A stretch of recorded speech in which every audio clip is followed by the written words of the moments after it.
welcome back. It's Mort on Monday. Today we're here making us a Juicy Lucy. If you don't know what a Juicy Lucy is, that is a burger filled with cheese. Cheese of your choice. Today we're going with a cheese that my buddy Dana made. It's a smoked cheddar. Delicious, did a great job with it.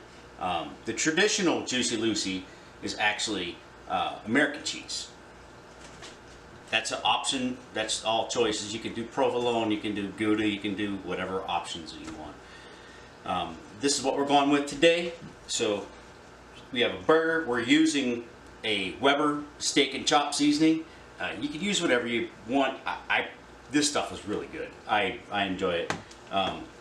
The burger size, I went with several options. I had got my little scale here. Weighed it out, and the different portions when you're making the Juicy Lucy, we're going to show you here in a minute how to put them together. But basically, the patty, when you form the patty, you're trying to form a patty that is consistent with the size, the bun to meat ratio. You're trying to get that right, and something that's going to hold that cheese so the cheese doesn't all explode. What I found was, and I tried several options, and I've done a 4-ounce, 3-ounce, and a 2-ounce patty to start with, and you got two of those to form together. And what I found was that the 2-ounce, if I did a 2-ounce, they got nice and flat, they would get done quicker, but it didn't hold the cheese. The cheese would melt out. I did a 4-ounce, and it just seemed like there was way too much burger for the cheese that was in there. So the 3-ounce actually worked out really well. That's what I ended up going with.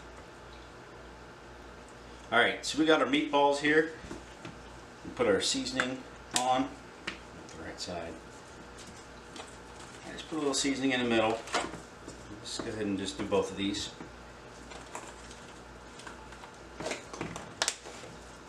And I just take the seasoning. You can season them on the outside of the burger if you want, but to me, I found that putting the seasoning in the burger and mix it up. Now, here's the other thing to remember too is when you're making a burger, if it gets too warm, the fat starts to break down and your burgers will fall apart. The colder your meat is, the more it'll stick together and you won't have that issue. Especially with these trying to hold all the cheese in. So there's the other thing is I decided, trying to figure out the best way to make the actual pocket inside. And here's an option. I have a burger press, and this actually worked. It didn't work out like I wanted to. It works well if you were going to make, maybe if you're just forming burgers, if you got a bulk pile of burgers, you just want to make some burgers.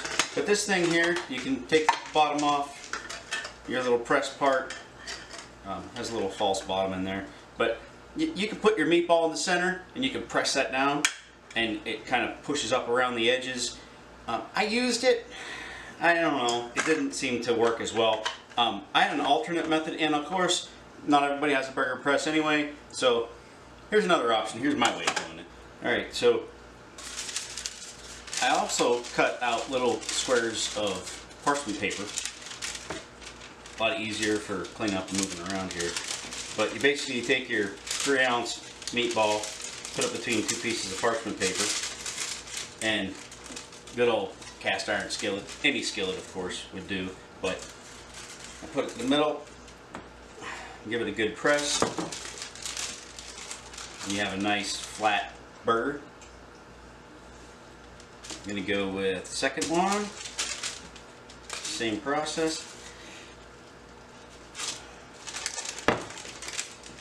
And so now we have two nice pieces, flat burger. And when we get our cheese, we'll put a nice little pocket of cheese right in the center. Try to keep your cheese as close to the center as possible. The other thing too is I actually used, I tried using block cheese, cut it up into blocks, and then I used shredded, and I found that the shredded seemed to melt better, faster. The block, by the time the burger was done, it was still oozy like we like it, but it wasn't quite like the shredded. So The biggest thing I'm trying to do right now is I'm trying to join the edges of the burger together. If you do not join the edges of the burger together well enough, when you throw it on the griddle as it's cooking, it will separate. You'll actually see that line. So try not to handle the burger any more than I have to, because then your hands are warm, and you will warm the burger up and then break the fat down, like I was saying.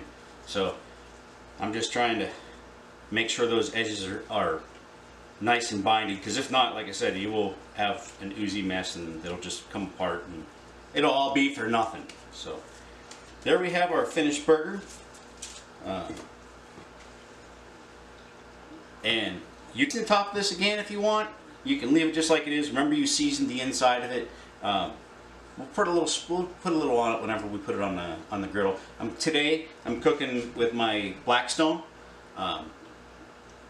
You could use a grill if you wanted to. The Blackstone, I like the nice crust that it leaves on it. So that's what we're shooting for today. So we're gonna head on out to the griddle here and get her fired up.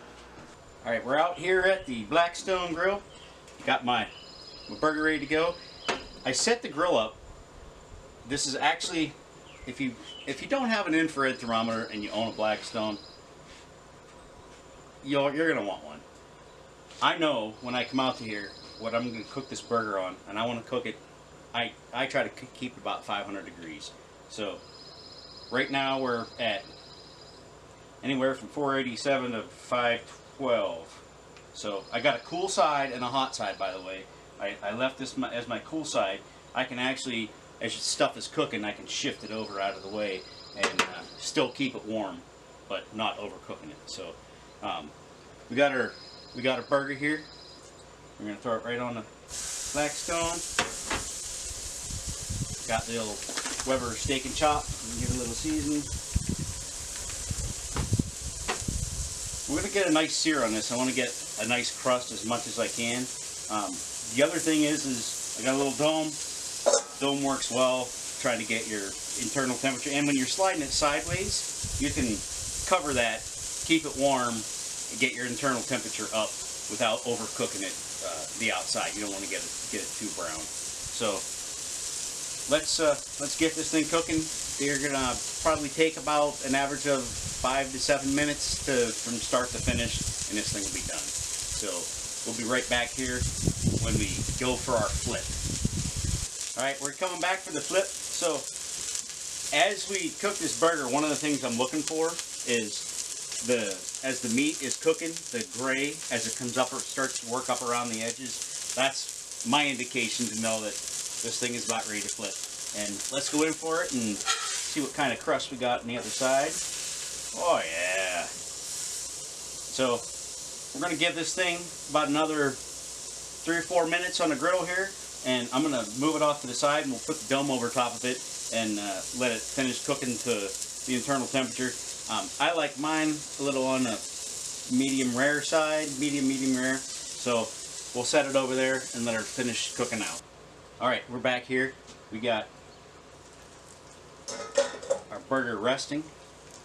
It finished off at about 130 degrees internal temp. I think that's perfect for this. We also threw on a couple buns. We're going to make ourselves a little toasted bun action along with.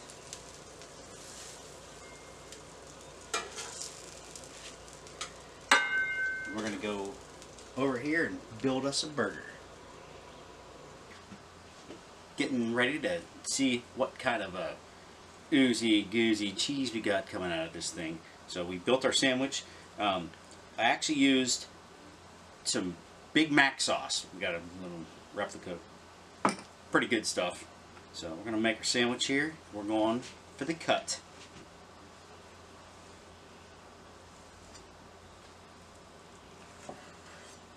And here is our shot.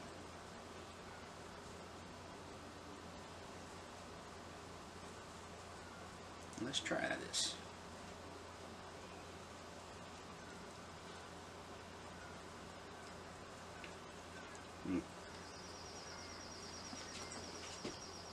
That's really good. The smoked cheddar in there just adds another element to it. The Big Mac sauce. little sauce on top.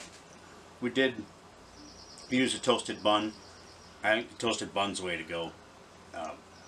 Again, very different variations. The bun to burger ratio on this, I think it's just about right. Here it is, the Lucy, the Juicy Lucy. Let's do it, guys. Hey, let me know what you think about this video. Make sure that you like and share on Facebook. Also, I'm going to, on the YouTube channel, make sure that you ring that bell, subscribe to my channel. Hopefully there's more to come here shortly. We're going to keep working, keep doing what we're doing. I hope you enjoy, guys. Peace out.